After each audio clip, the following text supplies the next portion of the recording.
is going to be a general video of Tulsi's policies, just her general policies. I did one video about her foreign policy. And I want to start off with this because this is part of foreign policy too.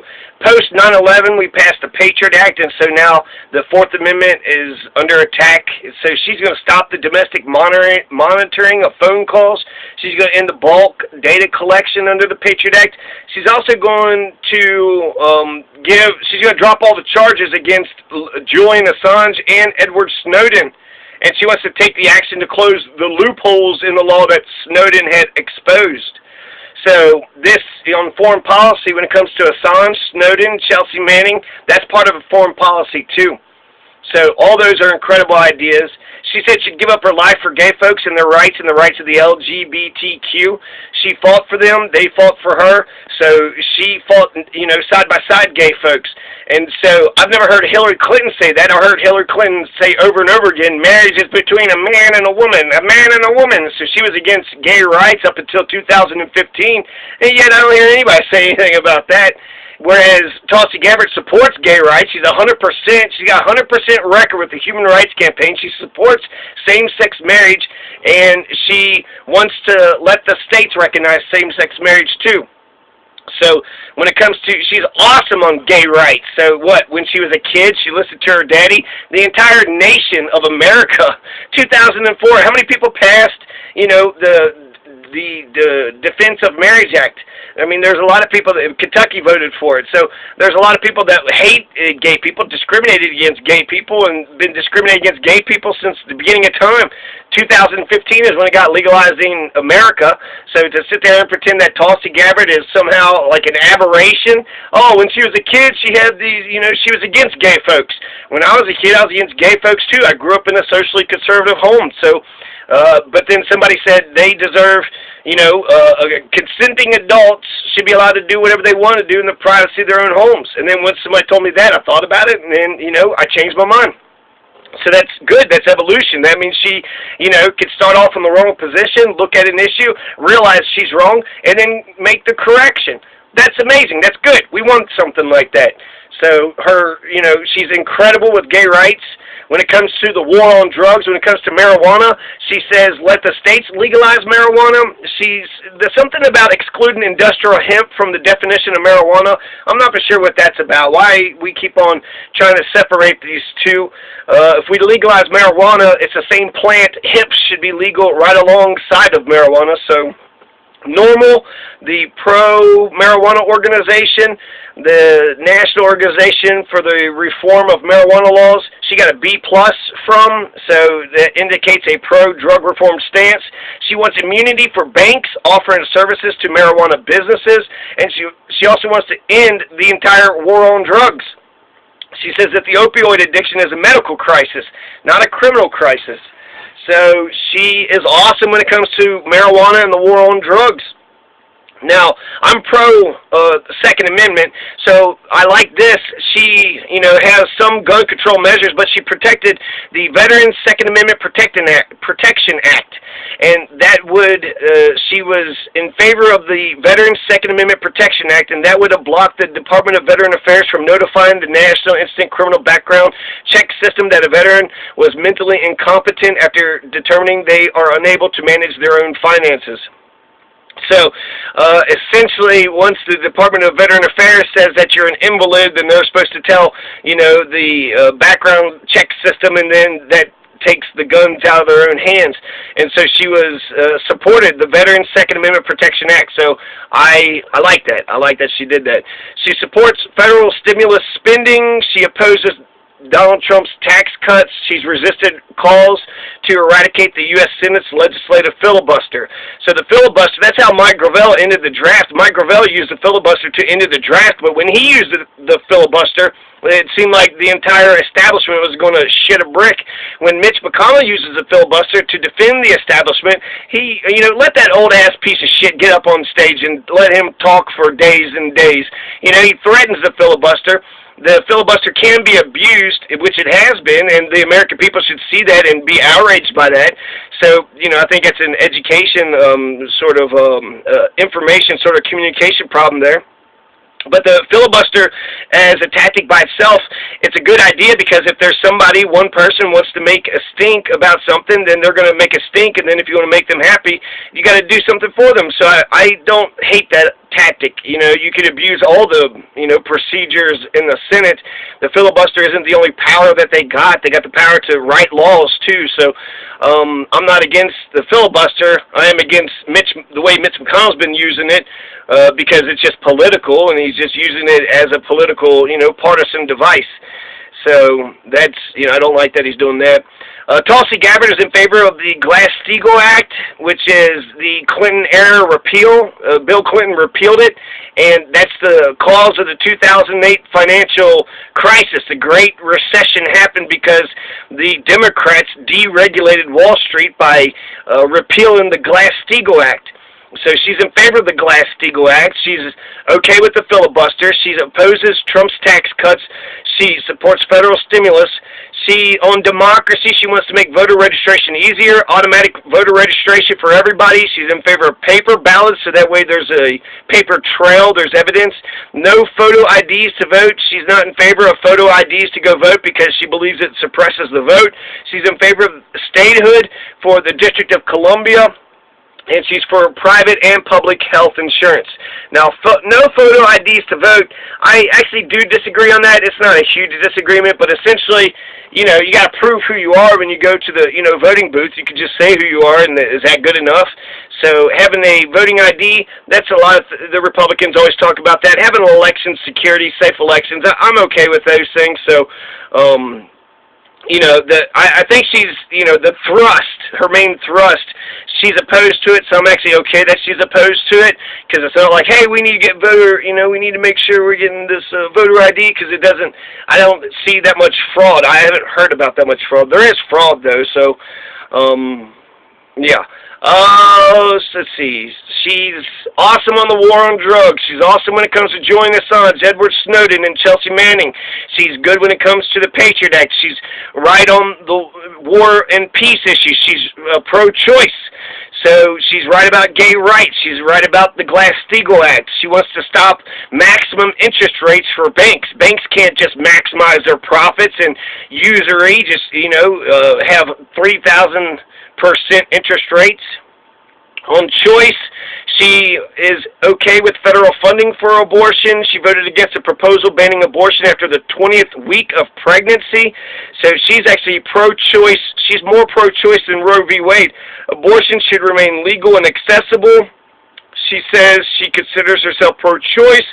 She wants to ban anti-abortion limitation on abortion services, funding abortion avoids discrimination against poor women, constitutional right to terminate pregnancy for health, endorsed by Emily's List for being a pro-choice Democrat.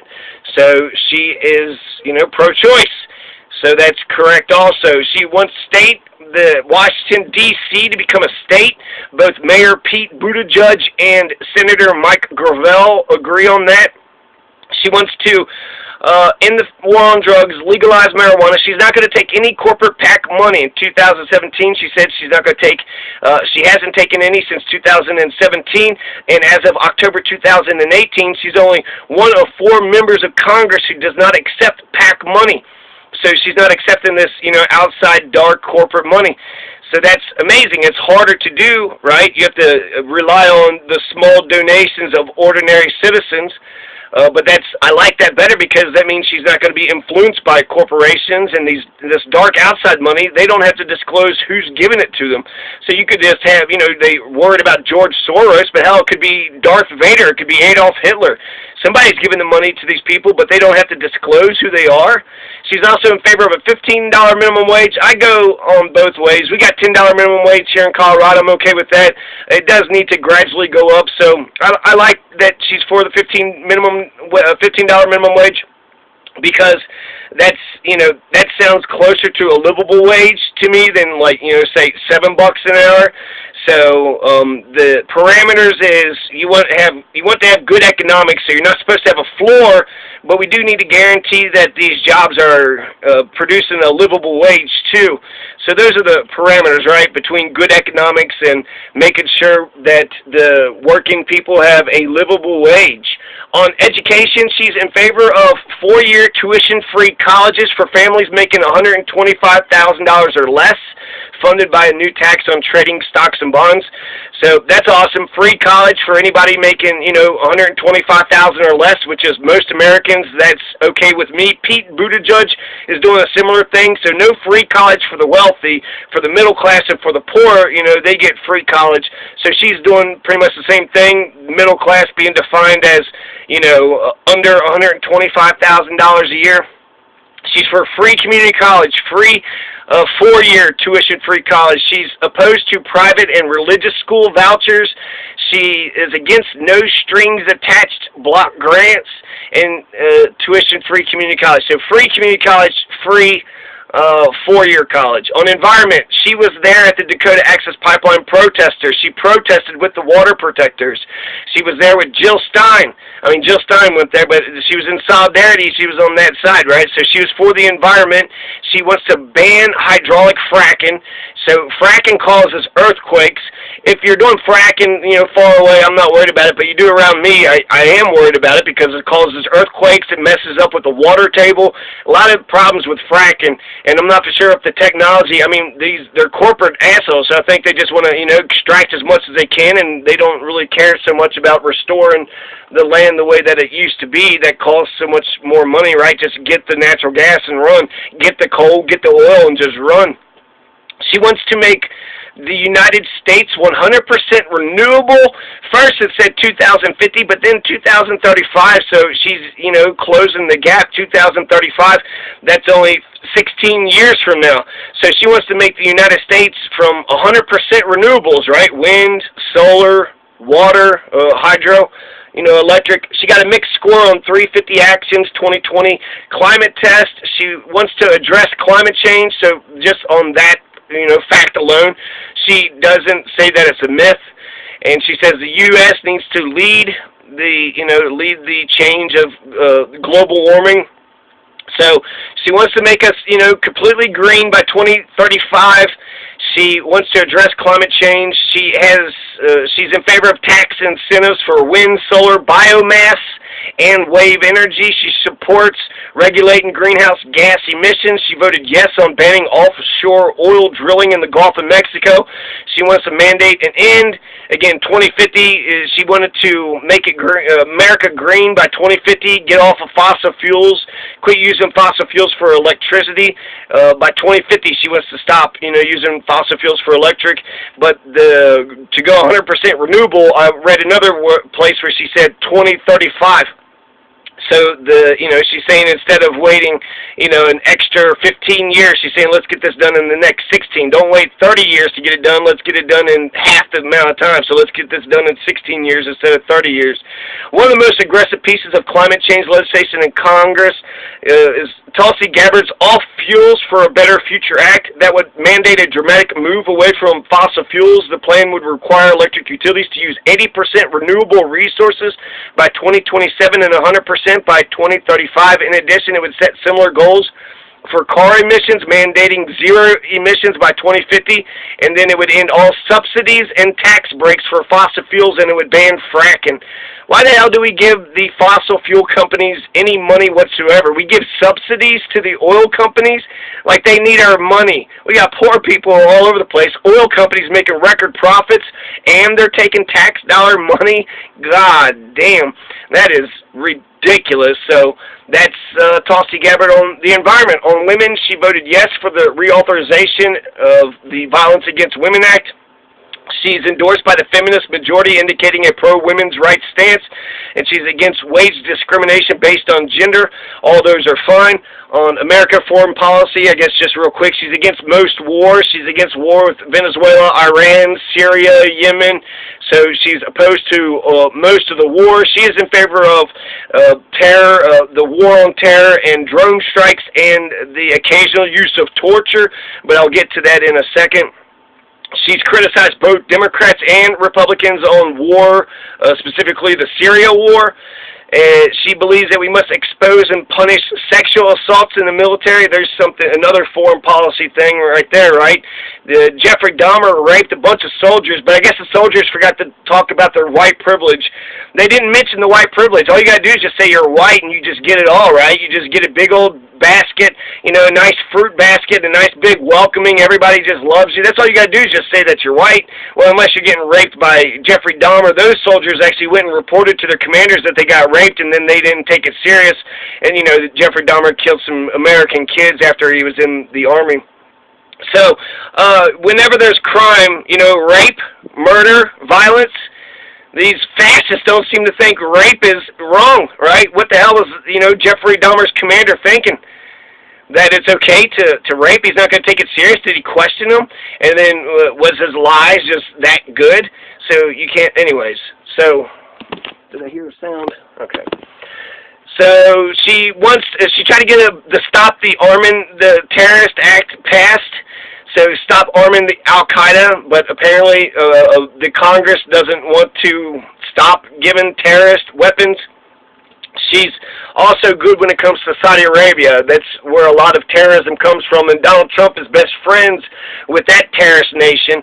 They kill people for, you know, atheists. They kill Christians. They kill any, you know, woman that shows a little bit of skin. So Venezuela, or not Venezuela, but Saudi Arabia, they are a right-wing, you know, death penalty, just horrible, just a theocracy. They're a horrible country. They're a horrible fucking nation. Talk about a dictatorship that needs to be overthrown. Jesus Christ. So, emission standards for cars. She was for the Green New Deal, which I liked because a lot of people was like against it, but she was against the vague language.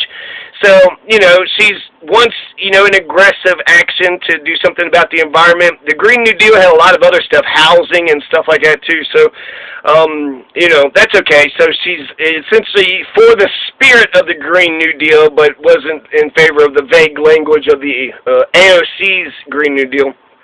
She met with Egyptian Prez El-Sisi. She also met with India's Prime Minister and the Syria President, too, to talk about ISIS and Islamic terrorists. And the Egyptian President El-Sisi is one of the worst. Talk about another dictator. There was a revolution in Egypt, but they didn't get the revolution. Instead, they got the reactionary, anti-revolutionary force, El-Sisi. So that's who's in power right now. She criticized Israel's use of live ammunition along the Gaza fence. She says that Israel is our most important ally, which I disagree. I would say the American people are our most important ally. Maybe Canada. Canada would be a pretty important ally, too. But she says Israel's the most important one, and she's criticized Israel, too. But I don't know her Israel-Palestine positioned very well. So she seems to be hinting that she's going in the right direction. She's 100% when it comes to all these other foreign policy matters. She looks up to Bernie Sanders, and Bernie Sanders is on point when it comes to Israel-Palestine. So I would expect good things from her, but I'm not for sure, so I can't say for sure. She was the second person to talk about Trump when it comes to the Syrian war.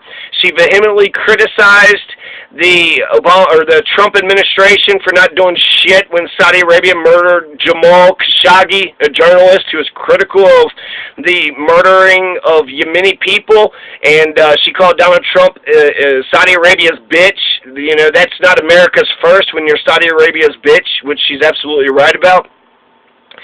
She was in favor, or she didn't sign with the 169 congressional Democrats who signed the letter of opposition to Steve Bannon's appointment as Trump's chief strategist, but she did join 182 other colleagues to co-sponsor a bill to remove him from the National Security Council. Steve Bannon was, you know, sloppy Steve or whatever, but sloppy Steve was right about the wars. So Steve Bannon, you know, he's got some questionable issues, but when it comes to war and peace, I want Steve Bannon on the National Security Council. So, you know, it seemed like she was for him, and then she was against him. So, you know, he's a Republican, so some of that's partisan, which, you know, it is what it is, right? So, on health care, she believes in Medicare for all, so she wants a public option, or she wants a government-run health care plan, but she also believes in private insurance. She also thinks that you can expand Obamacare, too. So I really want to know specifically, what would she rather have? Would she rather have Medicare for all? Or would she rather expand Obamacare? Or is she trying to say that's the same thing? And then she says the GOP can't beat Obamacare, so they pretend it's a disaster.